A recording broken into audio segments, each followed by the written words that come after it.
গল্লা কল্লা আলাদা করে দেওয়া লাগতো, ইসলামের বিচার থাকতো। এই ফাউলগুলোর বিরুদ্ধে আবার পক্ষে আবার মানুষ অবস্থান নেয় কিভাবে? এই ফাউলগুলোর পক্ষে অবস্থান নেয় কিভাবে? আল্লাহকে নিয়ে কটূক্তি করে, আল্লাহকে বলে, আল্লাহকে নাসের কথা বলছে, কুল আউযু বিরাব্বিন নাস, মালিকিন নাস, আল্লাহও নাসে, মালিকও নাসে, ইলাহুন নাসে, এগুলো অপব্যাখ্যা করিয়া আবার বাউল গান এগুলা বাংলাদেশের মধ্যে অহরহ হইতেছে। এগুলা যদি আমরা এখনো বন্ধ না করি তাহলে এগুলা মাতাচার দিয়ে উঠবে। আগে যেমনি ভাবে স্বৈরাচারের আমলে নাস্তিক মুতরাদরা মাতাচার দিয়ে উঠছিল, নাস্তিক মুতরাদ একটা যেমনি ভাবে তুফান এক নামে আসে না, একবার সুনামি, একবার সিডর, একবার আইলা, বিভিন্ন নামে আসে, কিন্তু তুফান একটাই। ঠিক তেমনি ভাবে নাস্তিকরা এক নামে আসে না, কখনো হয়ে যায় তারা বাউল, কখনো হয়ে যায় তারা মাজারপন্থী। এগুলা বিভিন্ন সুরত ধরিয়া তারা প্রকাশ পায়, কিন্তু ইসলাম বিরুদ্ধে তাদের কার্যকলাপ চালায়, ইসলাম বিরুদ্ধে কথা হয়। এর মধ্যে কিছু আলেমও আছে তাদের পন্থী, এই আলেমগুলো তাদেরকে সাপোর্ট করে। আবার এইগুলা একই দল, মুদ্রার এক পিঠ অপিঠ, এক পিঠ অপিঠ। এক দল নামছে বাউল গানে, আরেক দল নামছে মাজারপন্থী, যে ওয়াজ মাহফিল করে। ওরাও একটা বক্তা, আবার নিজেকে আল্লামা দাবি করে, মুফতি। সে বলতেছে আরে নাসার কথা, আমি নাকি ওয়াজ মাহফিলে নাসি? আরে নাসার কথা আল্লাহ তাআলা বলছেন, আল্লাহ দিনা ইয়াযকুরুনা আল্লাহ কিয়ামাও ওয়া কুউদাও। ফরজগুলা আমরা আদায় করলাম, গোসলের প্রয়োজন হইলে পবিত্রতা হাসিল করলাম। এমন ওজুরও তো ফরজ আছে, গোসলের যেমনি ভাবে ফরজ আছে, ওজুরও ফরজ আছে, নামাজের ফরজ আছে।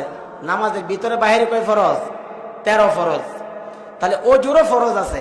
যে আয়াত তেলাওয়াত করছি, এই ওজুর যে 4টা ফরজ, এই আয়াতের মধ্যে আল্লাহ তাআলা এই 4টা ফরজের কথা বলছেন।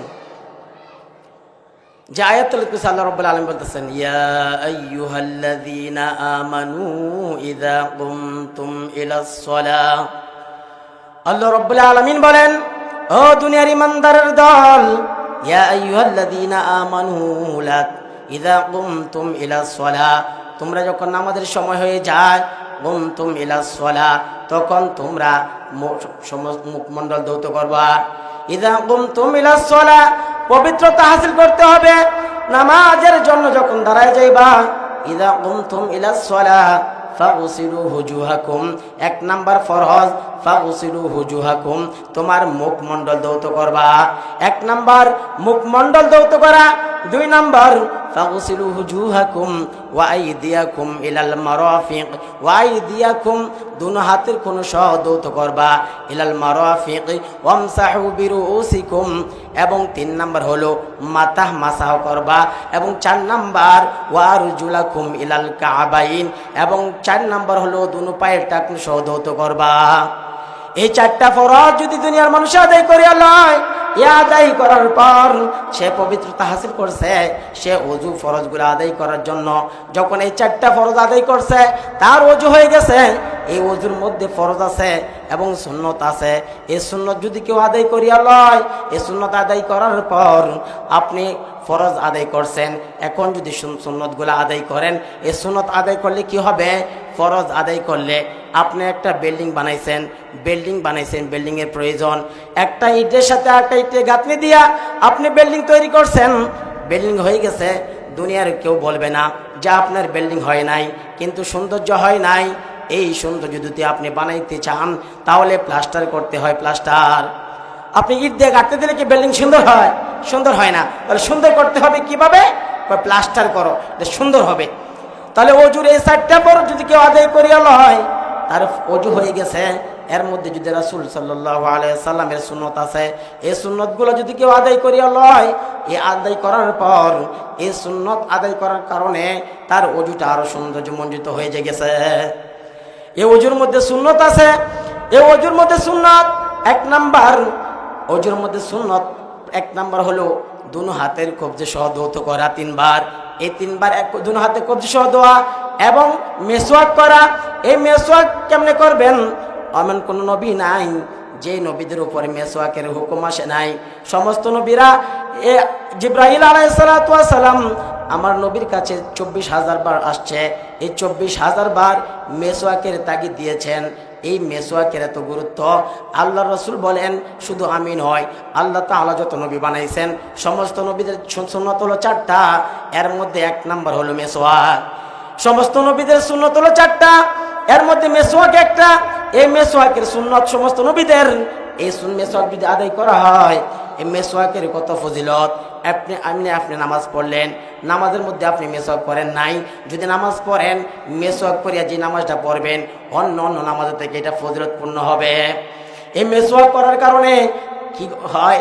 মুখের দুর্গন্ধ দূর হয়, চোখের জ্যোতি বাড়ে এবং মাথা ব্যথা কমে।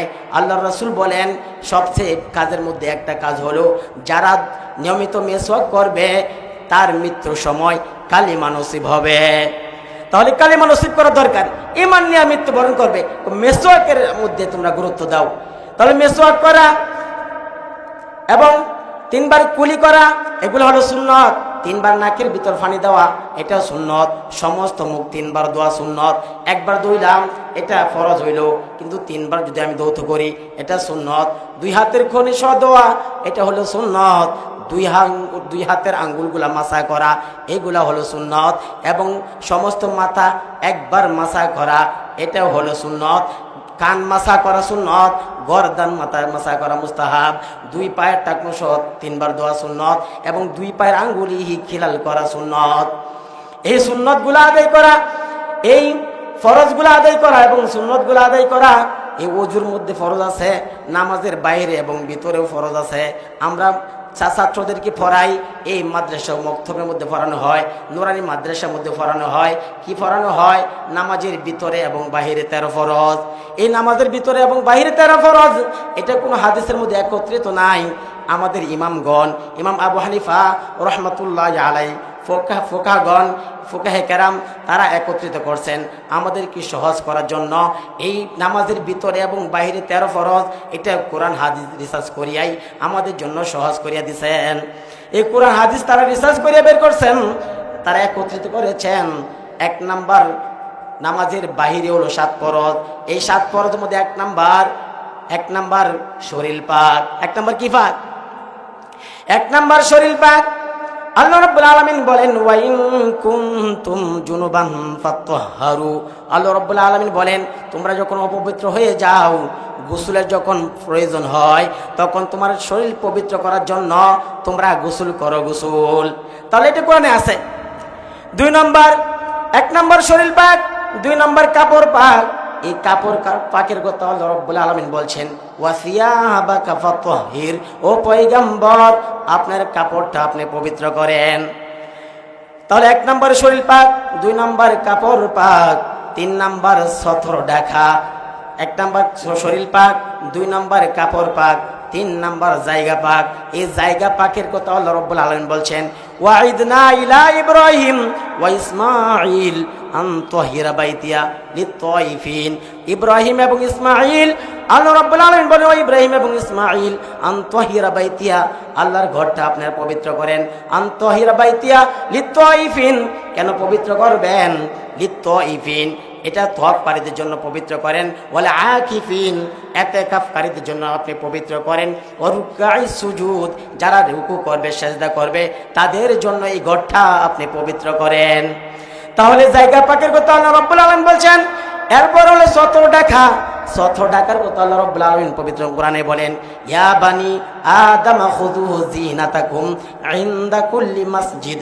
আল্লাহ রাব্বুল আলামিন বলেন ও বনি আদম তোমরা যখন নামাজে দাঁড়াইবা তোমরা সাজসজ্জ পোশাক পরো। তাহলে পোশাকের কথা আল্লাহ রাব্বুল আলামিন বলছেন সতর ঢাকা এবং কিবলামুখী হওয়া। এই কিবলামুখী হওয়ার কথা আল্লাহ রাব্বুল আলামিন বলছেন। আল্লাহ রাব্বুল আলামিন বলেন ফাওয়াল্লি ওয়াজহাকা শাতরাল মাসজিদিল হারাম, তোমরা যখন নামাজে দাঁড়াইবা তখন কিবলার দিকে দাঁড়াইতে হবে। তোমার সিনাকে কিবলামুখী করে দাও। 1 নম্বরে শরীর পাক, 2 নম্বরে কাপড় পাক, 3 নম্বর জায়গা পাক, 4 নম্বর সতর ঢাকা, 5 নম্বর কিবলামুখী হওয়া, 6 নম্বর অক্ষ সিনা। এই অক্ষ মতো নামাজ করার কথাও আল্লাহ রাব্বুল আলামিন বলছেন। আল্লাহ তাআলা বলেন আল্লাহ রাব্বুল আলামিন বলেন ইন্না সলাতা কানাত আলাল মুমিনিনা কিতাবাম মাওকুতা। আল্লাহ রাব্বুল আলামিন বলেন নিশ্চয়ই ঈমানদারদের জন্য নির্ধারিত টাইমে নামাজ পড়া তাদের জন্য ফরজ। তাহলে নির্ধারিত টাইমে নামাজ পড়ার কথা আল্লাহ রাব্বুল আলামিন পবিত্র কোরআনে বলেন। এবং 7 নাম্বার নিয়ত করা, এই নিয়ত করার কথাও আল্লাহ রাসূল সাল্লাল্লাহু আলাইহি সাল্লাম এই বুখারী শরীফের যে প্রথম হাদিস ইন্নামাল আ'মালু বিন্নিয়াত, 1 নাম্বার হাদিস, যে হাদিসের মধ্যে আল্লাহ রাসূল বলেন তোমার সমস্ত কাজ এই যে নিয়ত করবা এই নিয়তের উপর নির্ভর করে। তাহলে কোরআন হাদিসের মধ্যেই এই নামাজের ভিতরে এবং বাইরে 13 ফরজ আছে। এরপরে হলো ভিতরে 6 ফরজ। 1 নাম্বার তাকবীরে তাহরিমা বালা। তাকবীরে তাহরিমা বালা আল্লাহ রাব্বুল আলামিন বলেন ও রাব্বাকা ফাকাব্বির, ও রাব্বাকা ফাকাব্বির, তোমরা রবের বরত্ব আলোচনা করো, বরত্ব আলোচনা করো। ও রাব্বাকা ফাকাব্বির, এবং রব তাকবীরে তাহরিমা বাঁধো।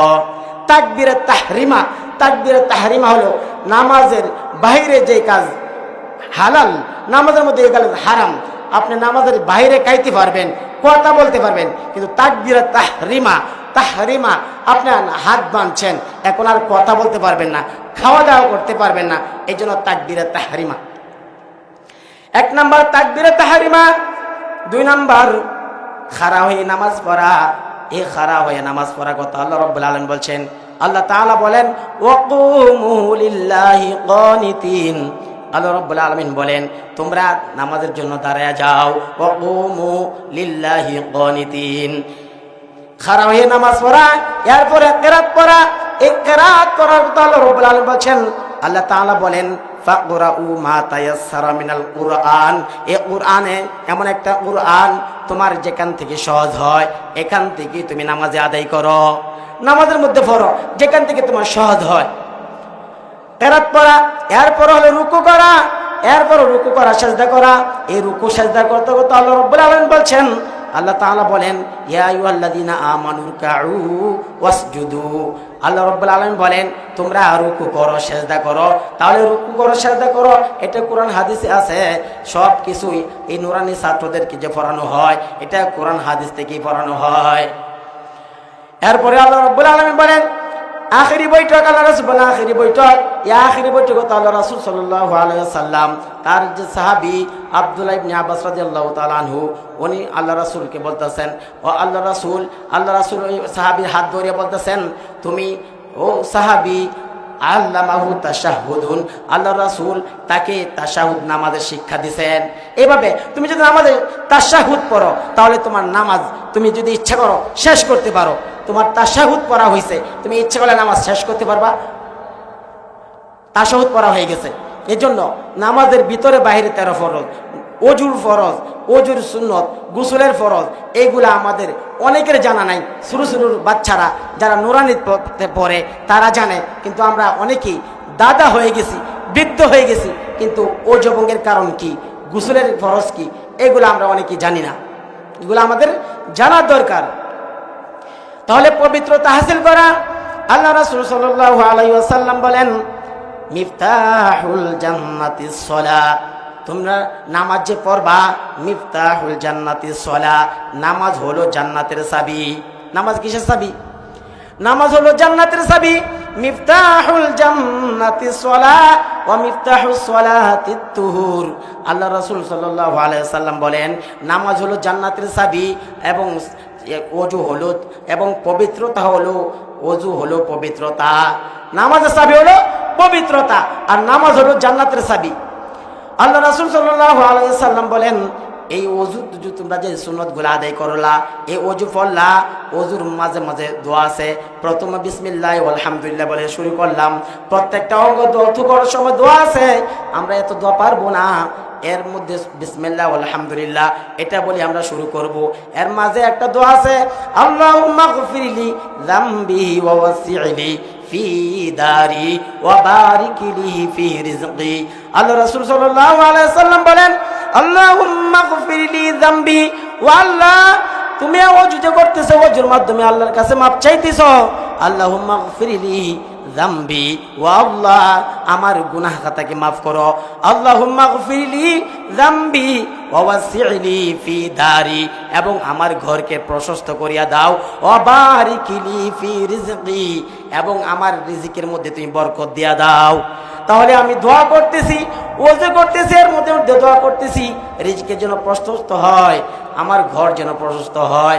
এই দোয়া করার পর আল্লাহর রাসূল বলেন, ওই ওযু শেষ করিয়া আরেকটা দোয়া আছে, এই দোয়াটা যদি কেউ আদায় করে, আশহাদু আল্লা ইলাহা ইল্লাল্লাহ ওয়া আশহাদু আন্না মুহাম্মাদান আবদুহু ওয়া রাসূলুহু, আল্লাহুম্মা জাআলনি মিনাত তাওয়াবিন ওয়া জাআলনি মিনাল মুতাতাহহিরিন, আল্লাহুম্মা জাআলনি মিনাত তাওয়াবিন, ওয়া আল্লাহ আমাদেরকে তওবাকারী বান্দাদের দলভুক্ত বানায় দাও, ওয়া জাআলনি মিনাল মুতাতাহহিরিন, ওয়া আল্লাহ যারা পবিত্রতা হাসিল করে তাদের দলভুক্ত আমাদেরকে বানায় দাও।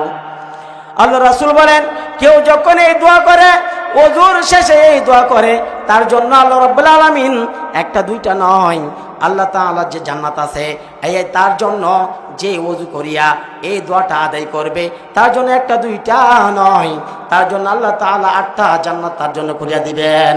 সুবহানাল্লাহ। তাহলে ওযুর মাধ্যমে গুনাহ মাফ হয়। আমরা মনে করি শুধু নামাজের মাধ্যমে গুনাহ মাফ হয়, ওযু যে করতেছে ওযুর কারণে মানুষ জাহান্নামে যাবে, ওযুর কারণে মানুষ জান্নাতে যাবে। এই ওযু যদি আমি সুন্দর না করে আদায় করি, পবিত্রতা যদি আমি সুন্দরভাবে গোসলের সময় আমার অসতর্কতার কারণে গোসলটা যদি আমার সুন্দর না হয়, আল্লাহর রাসূল বলেন কাযা ওয়া কাযা মিনান নার, এই যে অসতর্কতার কারণে গোসল করলো, পবিত্রতা হাসিল করলো না, তাকে জাহান্নামে এই শাস্তি দেওয়া হবে। এজন্য পবিত্রতার কারণেও যদি আমি অসতর্কতার কারণে আমি পবিত্রতা হাসিল না করি, তাহলে আমাকে জাহান্নামে যাইতে হবে, জাহান্নামের মধ্যে এই শাস্তি দেওয়া হবে। এই জন্য আমাদের ওযু যেন সুন্দর হয়, ওযুর মধ্যে আমরা সুন্দরভাবে ওযু করব। আল্লাহ রাসূল বলেন, যার ওযু যত সুন্দর হবে, যার ওযু যত সুন্দর হবে, এই ওযু এই ইবাদত যতই আল্লাহ রাব্বুল আলামিনের কাছে মূল্যবান হবে। এই ওযুর মধ্যে আমরা গুরুত্ব দেই না।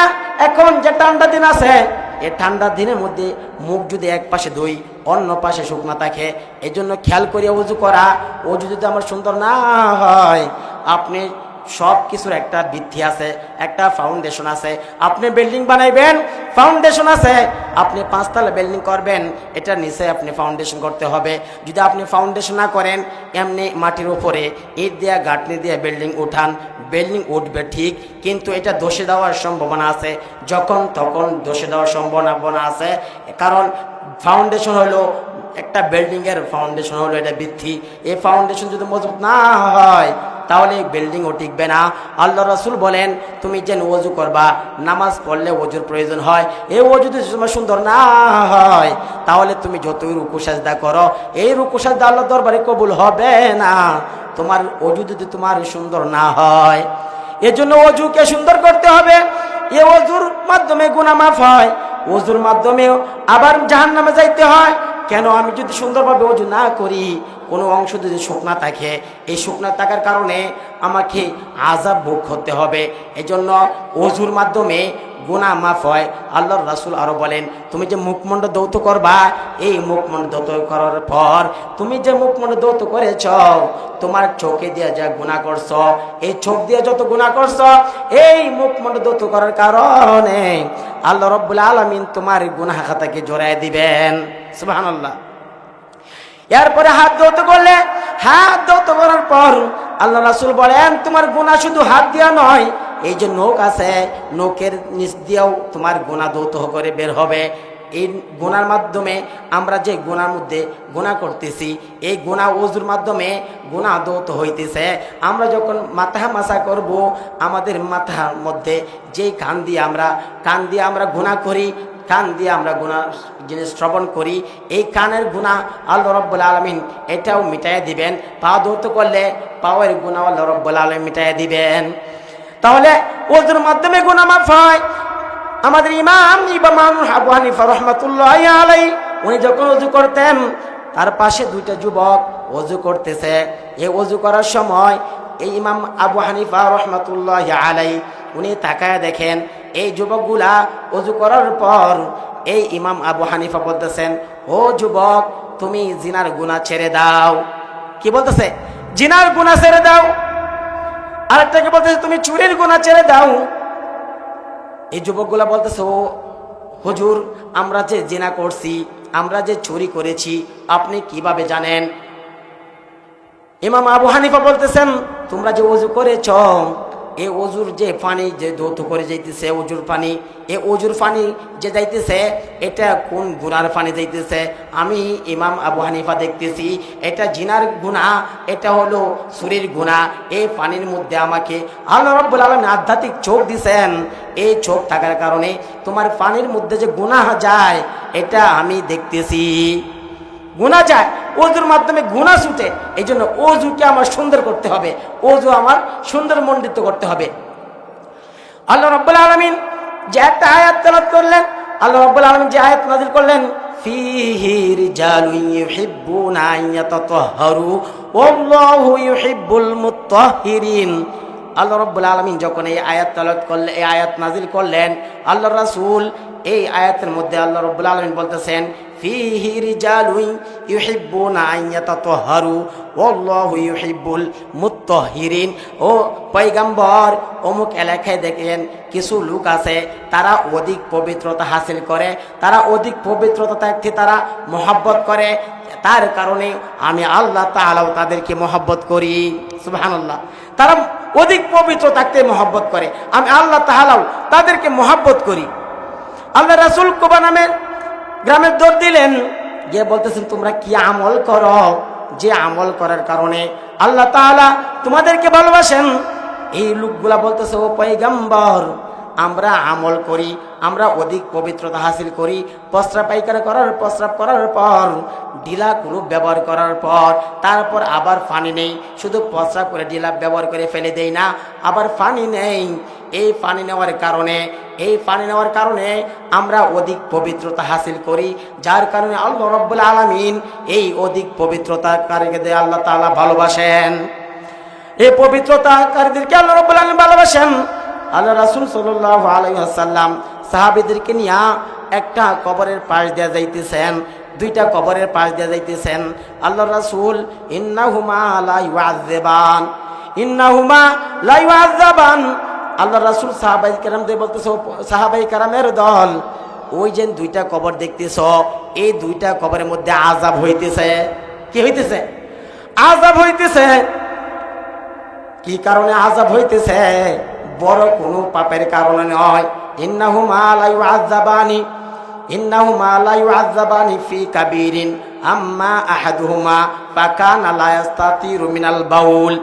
এক নাম্বার কারণ হলো, তারা যখন প্রস্রাব করতো, এই প্রস্রাব করার পর তারা সতর্কতা অবলম্বন করতো না, প্রস্রাব করার পর ঠিকমতো পানি ব্যবহার করতো না, ঢিলা কুলুপ ব্যবহার করতো না। এই অসতর্কতার কারণে তাদের কবরের মধ্যে আযাব হইতেছে মিনাল বাউল। এই বাউল শব্দের অর্থ প্রস্রাব।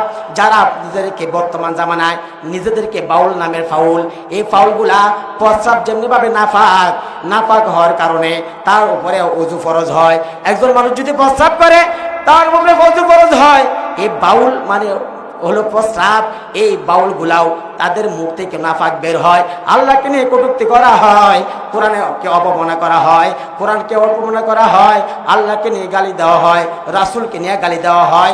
এই বাউল নামের ফাউলগুলা এই বাংলাদেশের মধ্যে মাথা ছাড়া দিয়ে উঠছে। আবার তারা এই দেশের মধ্যে আন্দোলন করে, কিভাবে সাহস পায়?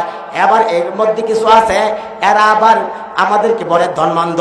আমরা ধর্মান্ধ নয়, আমরা ধর্মান্ধ একটা ভাবে। ঠিক আছে, আমরা ধর্ম অন্ধ, কারণ আমরা অন্ধের ধর্মের জন্য আমরা অন্ধ, আমরা ধর্মকে অন্ধভাবে বিশ্বাস করি। তোমাদের মধ্যে দল অন্ধ নয়, তোমাদের মতো নেতার অন্ধ নয়, আমরা হলাম আল্লাহর ইসলামের অন্ধ। আমরা কি দল অন্ধ ধর্ম অন্ধ বলতে পারো? ধর্ম অন্ধ বললে সমস্যা নাই, আমরা আসলে ধর্ম অন্ধ, আমরা আসলে মৌলবাদী, কারণ আমরা হলো ইসলামের মূলে আছি, এজন্য মৌলবাদী। আমরা হলাম ধর্মের উপরে আছি, আমরা বিশ্বাস করি ধর্মকে, এজন্য আমাদেরকে ধর্মান্ধ বলা হয়।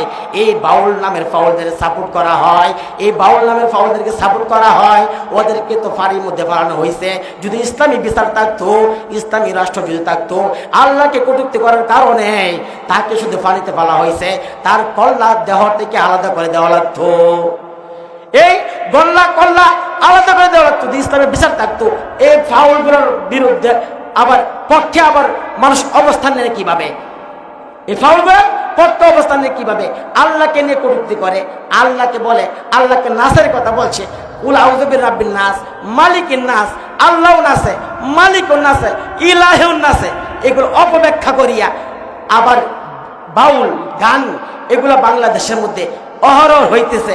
এগুলা যদি আমরা এখনো বন্ধ না করি তাহলে এগুলা মাতাচার দিয়ে উঠবে। আগে যেমনি ভাবে স্বৈরাচারের আমলে নাস্তিক মুতরাজরা মাতাচার দিয়ে উঠছিল, নাস্তিক মুতরাজ একটা যেমনি ভাবে তুফান এক নামে আসে না, একবার সুনামি, একবার সিডর, একবার আইলা, বিভিন্ন নামে আসে, কিন্তু তুফান একটাই।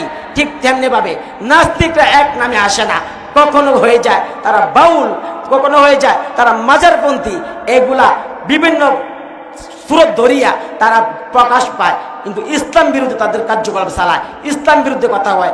এর মধ্যে কিছু আলেমও আছে তাদের পন্থী, এই আলেমগুলো তাদেরকে সাপোর্ট করে। আবার এইগুলা একই দল, মুদ্রার এক পিঠ অপিঠ, এক পিঠ অপিঠ।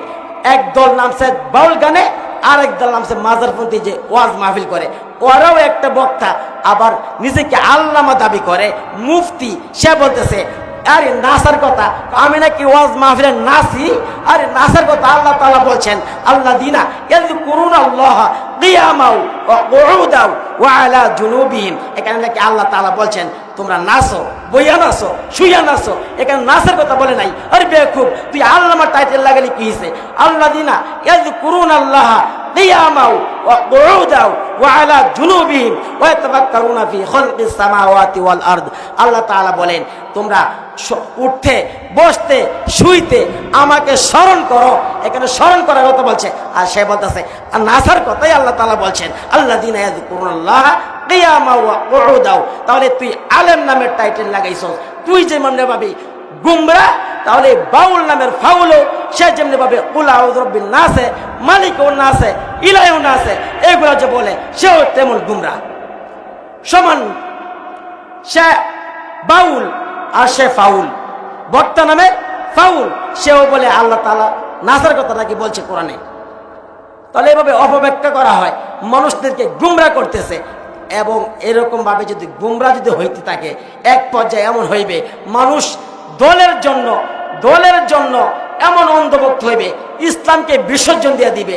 আজকে একটা আলাপ শুনলাম, একজনে বলতেছে, এক লোক বলতেছে যে তোমরা যে বলো ফালাইছে রে ফালাইছে, একজনের কথা বলতেছে আর কি, একজন ফালাই গেছে না, ফালাইছে রে ফালাইছে, তোমরা যে এই কথা বলো তাহলে নবীও তো ফালাইছেন, কেমন কথা, নাউজুবিল্লাহ আমি জানি। তো দলের প্রতি এমন অন্ধভক্ত হইছে, বলতেছে ফালাইছে রে ফালাইছে, শেখ হাসিনা ফালাইছে, এই কথাতে তোমরা বলো শেখ হাসিনা ফালাইছে, তাহলে নবীও তো ফালাইছেন, মক্কা থেকে মধ্যে হিজরত করছেন, নাউজুবিল্লাহ আমি জানি। কত বড় দৃষ্টান্ত, কত বড় দুঃসাহস দেখাইতে পারে তারা, নিজের নেতার পথ বাঁচাইতে গিয়া, তার দালালি করতে গিয়া ইসলাম ধর্ম নবীকে নিয়ে কটূক্তি করে। ধর্ম কেউ কোনো দলের না, ধর্ম কোনো দলের না, এই জন্য ধর্মের নিয়ে কটূক্তি করলে, ইসলাম ধর্মকে নিয়ে কেউ কটূক্তি করলে, মাইনাস করলে, তাদেরকে নিয়ে আবার সাপোর্ট করলে, তাদের দালালি করলে কাউকে ছাড় দেওয়া হবে না, কাউকে ছাড় দেওয়া হবে না। এখানে কোনো দলের দালালি করা হইতেছে না, দ্বীনের দালালি করা হইতেছে, আল্লাহর দালালি করা হইতেছে। আল্লাহ এবং আল্লাহ রাসূলের হাদিস নিয়ে অপব্যাখ্যা করলে, তাদেরকে আবার প্রোটেকশন দিলে। বাংলাদেশের মধ্যে কাদিয়ানি আছে, কাদিয়ানি এখন পর্যন্ত বাংলাদেশের মধ্যে অমুসলিম ঘোষণা করা হয় নাই। এখন বলতে পারেন ওরা নাগরিক, আমরাও নাগরিক, ওরাও ধর্ম পালন করে, আমরাও ধর্ম পালন করি, সমস্যা কোথায়? আর সমস্যা কোথায় কি? তুমি যে একটা দল করো, এই দল মনে করেন একটা দল করেন, বিএনপি করেন, বিএনপি যদি দলের লোক হইয়া আপনি যদি বলেন আপনার অফিসের মধ্যে যদি একটা আওয়ামী লীগের একটা নৌকা মার্কা টানায় রাখেন, আর যদি বলেন যদিও আমি বিএনপি করি কিন্তু এই মার্কাটা খুব সুন্দর এই জন্য টানায় রাখছি, তখন কি তারে আপনি ভালোবাসা না লাগতে রুম থেকে বার করবেন? তুই দলের ভাইরাস, কারণ তুই দল করস বিএনপি, আবার নৌকা মার্কা কে লেগে তোর সাইনবোর্ডের মধ্যে নৌকা মার্কা কেন? তাহলে এরকম ভাবে তাকে আপনি প্রশ্ন দিবেন না, বলবেন হয়তো দল ত্যাগ কর, অন্য দলে গিয়ে সাইনবোর্ড লাগা। তাহলে তুমি ইসলাম ধর্ম, বাংলাদেশের মধ্যে হিন্দু, বৌদ্ধ, খ্রিস্টান আছে, তারা ধর্ম নিজেরা পালন করে, কোনো সমস্যা নাই, তাদের ধর্ম তারা পালন করবে, কোনো সমস্যা নাই। আমরা তাদের ধর্মের মধ্যে আঘাত করব না, তারা স্বাধীনভাবে তারা ধর্ম পালন করবে। কিন্তু মুসলমানের পরিচয় দিয়া এখন যদি তারা বলে মুহাম্মদ সাল্লাল্লাহু আলাইহি সাল্লামকে আখিরি নবী মানি না, আবার নিজেদেরকে মুসলমান দাবি করবে, এটা আমরা বরদাস্ত করব না। এই জন্য বলছি কাদিয়ানিরা যে কোনো একটা ধর্মের, কাদিয়ানিদের একটা ধর্ম, তাদেরকে কাদিয়ানি হিসেবে অমুসলিম ঘোষণা করা হোক। এইটা যে সরকারে আসে কত উপস্থাপনা করা হয়, কত দাবি জানানো হয়, দেখা যায় পরে কি শূন্য, আমাদের দাবি পূরণ করা হয় না, আমাদের কোনো দাবি পূরণ করা হয় না। স্বার্থের, সবাই স্বার্থের জন্য নির্বাচনের আগে সাইনবোর্ড লাগায়, স্বার্থের জন্য মাথায় টুপি লাগায়, আমাদেরকে বলে ধর্ম ব্যবসায়ী। ধর্ম তো তারা ব্যবসা করে যারা নির্বাচনের আগে ধর্মকে ব্যবহার করে, যারা নির্বাচনের আগে মাথার মধ্যে পট্টি লাগায়, হাতের মধ্যে তসবি পরে, তারাই এসে ধর্ম ব্যবসা করে। আমরা ধর্ম ব্যবসা করি না। আমরা কয়েকদিনের জন্য টুপি মাথায় দেই না, আবার যখন স্বার্থ হাসিল হয় টুপি কুল্লা ফালাই দেই না। আমরা টুপি আছে, থাকবে, মৃত্যু পর্যন্ত থাকবে মাথায়। তাহলে আমরা ধর্ম পালন করি নিঃস্বার্থভাবে, ধর্ম পালন করি, কোনো স্বার্থে টানে না। স্বার্থে টানে ইসলাম ধর্মের মধ্যে আসিয়া ওয়াজ মাহফিলে বলবে কোরআন সুন্নাহ বিরোধী কোনো আইন পাশ করা হবে না, কোরআন সুন্নাহর পক্ষে থাকবে। আবার অন্য গির্জা গিয়ে বলবে তাদের দেবদেবীদেরকে খুশি রেখে বলবে রোজা আর পূজা এক সমান, এগুলো তাদেরকে খুশি রাখার জন্য বলবে। আবার বলবে আমরা শরিয়া আইনে বিশ্বাসী না, এগুলা বলবে। তাহলে তুমি শরিয়া আইনে বিশ্বাসী না, তুমি একটা মুরতাদ। তুমি মুরতাদ হইয়া তুমি শরিয়া আইনে বিশ্বাস করো না, আল্লাহ তাআলার আইনে বিশ্বাস করো না। এটা শেখ হাসিনার আইন না, আল্লাহর আইন বিশ্বাস করতে হবে। যদি মুসলমান দাবি করো, নিজেকে মুসলমান দাবি করো, তাহলে তুমি বিশ্বাস করতে হবে তুমি আল্লাহর আইনে, শরিয়া আইনে বিশ্বাসী।